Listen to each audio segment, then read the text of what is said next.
कल universal gravitation law पढ़ाया था, उसमें बताया था कि कोई भी दो ऑब्जेक्ट्स यूनिवर्स में अगर हैं तो वो एक दूसरे के ऊपर फोर्स लगाएंगे। ठीक है, आज बता रही हूँ कि ये जो लॉ है ये क्यों इम्पॉर्टेंट है।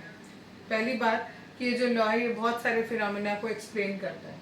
The force that bind us to earth, हम लोग अर्थ पर कैसे टिके हुए हैं। ठीक है, वो भी हम किस लॉ के द्वारा एक्सप्लेन होते हैं, इस लॉ के द्वारा, क्योंकि अर्थ एक बॉडी हो गई और हमारा शरीर एक बॉडी हो गया। दो बॉडी के बीच में क्या लग रहा है, फोर्स लग रहा है। उस फोर्स की वजह से हम अर्थ पर हैं।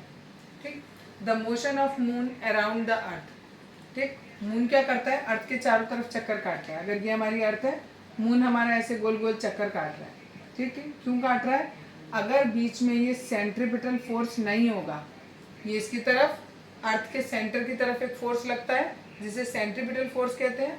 अगर ये वाला फोर्स नहीं होगा तो ये जो मून है ये गोल गोल चक्कर कटने की बजाय सीधी सीधी लाइन में चलता चला जाएगा।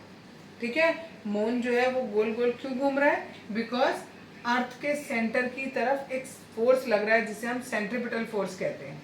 ठीक, अगर ये फोर्स नहीं होगा तो मून बिल्कुल स्ट्रेट लाइन में मूव करेगा। नेक्स्ट है the motion of planets around the sun, same reason यहाँ पर है। ठीक है, अब यहाँ पर प्लैनेट्स मूव कर रहे हैं सन के अराउंड, तो अब सन और प्लैनेट के बीच में एक फोर्स लग रहा है।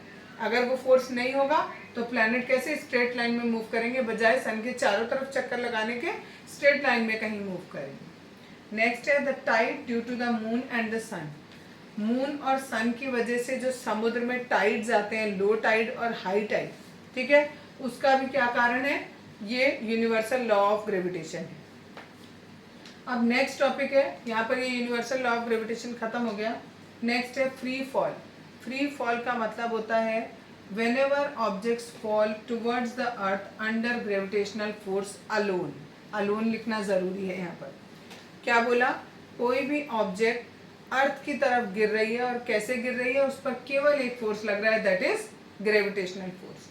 अगर कोई ऑब्जेक्ट इस तरीके से गिरे कि उसके ऊपर खाली ग्रेविटेशनल फोर्स लगे तो उसे हम कहते हैं कि वो ऑब्जेक्ट फ्री फॉल कर रही है। ठीक है, while falling there is no change in the direction of motion but due to earth attraction its velocity keep changing. अब देखो, यहाँ पर कोई ऑब्जेक्ट है और ये नीचे की तरफ गिरती चली जा रही है और ये नीचे अर्थ है, अर्थ इसको अपनी तरफ खींच भी रही है।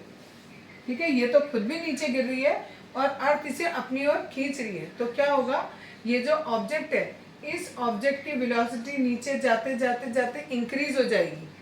ठीक है, बिकॉज क्या हो रहा है, डायरेक्शन चेंज नहीं हो रही, अर्थ की तरफ जा रही है और अर्थ भी उसे अपनी तरफ खींच रही है।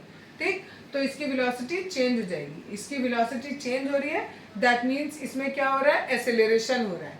ठीक, नीचे की तरफ बढ़ता चला जा रहा है acceleration. This acceleration is due to earth's gravitational force. ये एक्सेलरेशन इस ऑब्जेक्ट में क्यों आया, बिकॉज अर्थ का जो ग्रेविटेशनल फोर्स था वो ऑब्जेक्ट को अपनी ओर खींच रहा था। ठीक है, और इसीलिए हम जो अर्थ का ग्रेविटेशनल फोर्स होता है उसे कहते हैं एक्सेलरेशन ड्यू टू ग्रेविटी। क्योंकि ये जो एक्सेलरेशन इस ऑब्जेक्ट में आया, ये किसकी वजह से आया, ग्रेविटी की वजह से आया। अर्थ में जो ग्रेविटी है उसकी वजह से यहाँ एक्सेलरेशन आया, इसलिए हम इसे एक्सेलरेशन ड्यू टू ग्रेविटी भी कहते हैं। एक्सेलरेशन ड्यू टू ग्रेविटी को हम स्मॉल जी से डिनोट करते हैं। इसकी जो यूनिट होती है मीटर पर सेकंड स्क्वायर होती है, जो एक्सेलरेशन की होती है।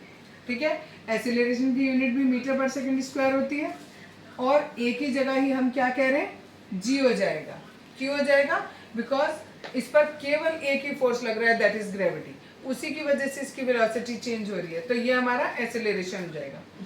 It's unit is metre per second square, its value is 9.8 metre per second square. ये इसकी वैल्यू यहाँ से कितनी आई, कैसे आई, ये कैलकुलेशन हम नेक्स्ट क्लास में करेंगे।